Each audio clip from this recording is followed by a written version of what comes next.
សូមតងជ័យឆពាន់រាំងសីដែលមានរាស្មីភ្លឺស្រឡំខៀវលឿងក្រហមព្រមទាំងពណ៌ស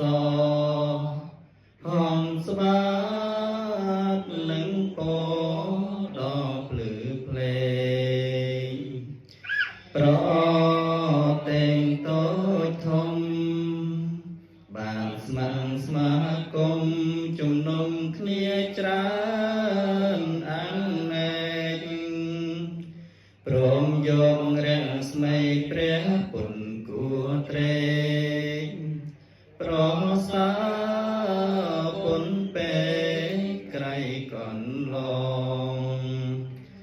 ធ្វើជាសញ្ញាទងជ័យសាសនានៃព្រះសម្ពុទ្ធធំចំបងចូលយើងរាល់គ្នាយកចិនចាំចនឹកដល់ព្រះអង្គជាអម្ចាស់ទោះជាផ្សេងគ្នា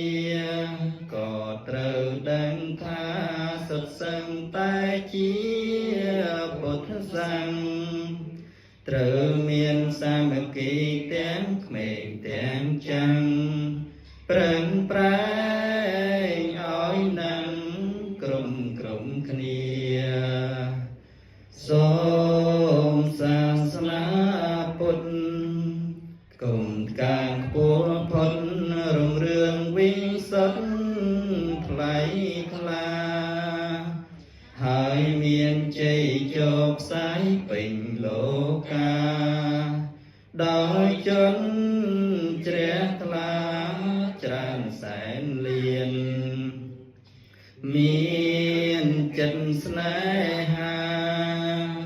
គោរពបូជាចំពោះព្រះធម៌ដ៏កល្យាន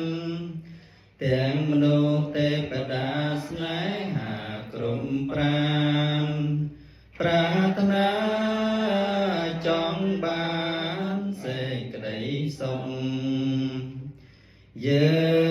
ងខែមរំជាតិនាំគ្នាក្មេងគ្មានកាន់ធัวនឹងបានផុតទុក្ខរួបរួមសាមគ្គីពីរនេះទៅមុខយើងនឹងបានសុខខ្សែមខ្សាត្រានព្រមព្រៀងប្រព្រឹត្តកាន់ធម៌សុចរិតឆ្ពោះទៅកាន់តានិព្វានជាទីផុតទុក្ខបានសុខខ្សែមខ្សានជាតិយើង